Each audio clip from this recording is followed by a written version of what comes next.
നമസ്കാരം, ഞാൻ ശ്രുതി നിതിൻ. ശ്രുതീസ് കുക്കറിയിലേക്ക് നിങ്ങൾക്കെല്ലാവർക്കും സ്വാഗതം. ഞാനിപ്പോൾ ഉണ്ടാക്കാൻ പോകുന്നത് ഒരു സിമ്പിളായിട്ടുള്ള റെസിപ്പിയാണ്. ഇത് ബാച്ചിലേഴ്സിനും കുക്കിങ്ങിൽ തുടക്കക്കാർക്കൊക്കെ ഈസി ആയിട്ട് ഉണ്ടാക്കാൻ പറ്റും. ഇതിന് വലിയ പണിയൊന്നും വേണ്ട, വലിയ ബുദ്ധിമുട്ടും ഇല്ല. പെട്ടെന്ന് തന്നെ നമുക്ക് കുക്ക് ചെയ്തെടുക്കാം. അതിന് ഇൻഗ്രീഡിയൻസും ഇല്ല. അപ്പോൾ തുടക്കക്കാർ എന്തായാലും ഇതൊന്ന് പരീക്ഷിച്ച് നോക്കണം. അപ്പോൾ കുക്കിംഗ് തുടങ്ങുന്നതിന് മുന്നേ എൻ്റെ ഈ ചാനൽ നിങ്ങൾ ആദ്യമായിട്ടാണ് കാണുന്നതെങ്കിൽ സബ്സ്ക്രൈബ് ചെയ്യാനും അതിനോട് തൊട്ടടുത്ത് കാണുന്ന ബെല്ലൈക്കൺ ക്ലിക്ക് ചെയ്യാനും എൻ്റെ ഈ വീഡിയോ ഷെയർ ചെയ്യാനും മറക്കല്ലേ. അപ്പോൾ നമുക്കിത് എങ്ങനെ ഉണ്ടാക്കുന്നത് നോക്കാം. അതിനായിട്ട് പാത്രം ചൂടാകുമ്പോൾ ഞാൻ ഒരു 3 സ്പൂൺ ഓയിൽ ഒഴിച്ചു കൊടുക്കുകയാണ്. നിങ്ങൾ ഏത് ഓയിൽ ഉപയോഗിക്കുന്നത് വെച്ചാൽ അത് ഒഴിച്ചു കൊടുത്താൽ മതി. ഇനി അതിലേക്ക് ഞാൻ 6-7 ചെറുള്ളി അരിഞ്ഞിട്ട് ഇട്ട് കൊടുക്കുകയാണ്. ചതച്ചിട്ട് ഇട്ട് കൊടുത്താലും കുഴപ്പമൊന്നുമില്ല. ചെറുള്ളി നന്നായിട്ട് മൂത്ത് വരണം. ഇനി അതിലേക്ക് ഞാൻ കുറച്ച് വേപ്പില ഇട്ട് കൊടുക്കുകയാണ്.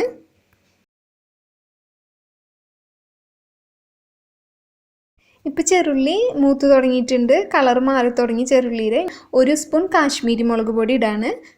കാശ്മീരി മുളക് പൊടി ഇല്ലെങ്കിൽ 1/2 സ്പൂൺ നല്ല മുളക് പൊടി ഉപയോഗിക്കാം.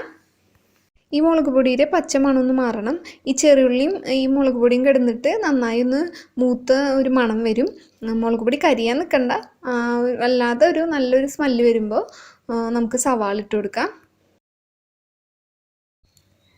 ഞാൻ 4 സവാള കനം കുറച്ച് അരിഞ്ഞ് വെച്ചിട്ടുണ്ട്, അതാണ് ഇതിലേക്ക് ഇട്ട് കൊടുക്കുന്നത്. സവാള നിങ്ങൾക്ക് എങ്ങനെ വേണമെങ്കിലും അരിയാം. കനം കുറച്ച് അരിഞ്ഞ് കഴിഞ്ഞ് കഴിഞ്ഞാൽ പെട്ടെന്ന് വാടിക്കിട്ടും. വളരെ പെട്ടെന്ന് നമുക്ക് ഉണ്ടാക്കിയെടുക്കാം. സിമ്പിളായിട്ടുള്ളൊരു കറിയാണ്. ഇനി സവാള നന്നായിട്ടൊന്ന് വാടി വരണം. അതുവരെ നമുക്ക് നന്നായിട്ടൊന്ന് ഇളക്കി കൊടുക്കാം.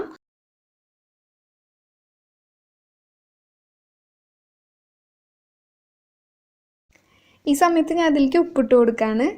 നിങ്ങൾ തുടക്കക്കാരാണ് കുക്കിംഗ് അല്ലെങ്കിൽ ഉപ്പിട്ട് കൊടുക്കുമ്പോൾ അത് കൂടിപ്പോകുമോ എന്ന് ഒരു ഡൗട്ട് ഉണ്ടെങ്കിൽ ആദ്യം കുറച്ചിട്ട് കൊടുത്താൽ മതി. പിന്നെ നോക്കിയിട്ട് പിന്നെ കുറച്ചും കൂടി ഇട്ട് കൊടുക്കുക. അങ്ങനെ കുക്കിംഗ് ചെയ്ത എക്സ്പേർട്സ് ആകുമ്പോഴേക്കും നമുക്ക് ഏകദേശം എത്ര ഉപ്പ് വേണമെന്നൊക്കെ ഏകദേശം ഒരു ധാരണ ഉണ്ടാവും.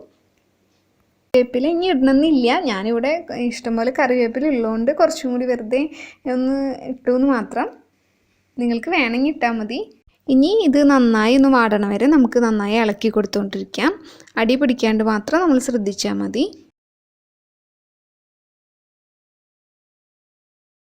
ഇപ്പോൾ ഇത് ഏകദേശം ആയിട്ടുണ്ട്. ഞാൻ ഇനി അവസാനമായിട്ട് ഒരു നുള്ള് പഞ്ചസാര ഇട്ട് കൊടുക്കുകയാണ്. ഇത് ഓപ്ഷനിലാണ്, നിങ്ങൾക്ക് വേണമെങ്കിൽ ഇട്ട് കൊടുത്താൽ മതി. ഇത് ഒഴിവാക്കിയാലും കുഴപ്പമൊന്നുമില്ല. ഇനി നന്നായി ഒന്ന് ഇളക്കിയെടുക്കുക. അപ്പോൾ നമ്മുടെ കറി റെഡി ആയിട്ടുണ്ട്.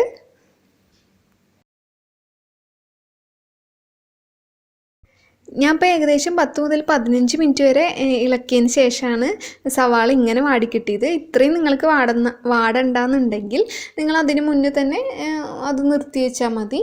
അപ്പോൾ കുഴപ്പമൊന്നും ഉണ്ടാവില്ല. പെട്ടെന്ന് ഉണ്ടാക്കാൻ പറ്റുന്ന ഈ സവാള മെഴുക്ക് വരട്ടി നിങ്ങൾക്കിഷ്ടമായെങ്കിൽ നിങ്ങൾ എന്തായാലും ഇത് മറ്റുള്ളവർക്കായിട്ട് ഷെയർ ചെയ്യണം.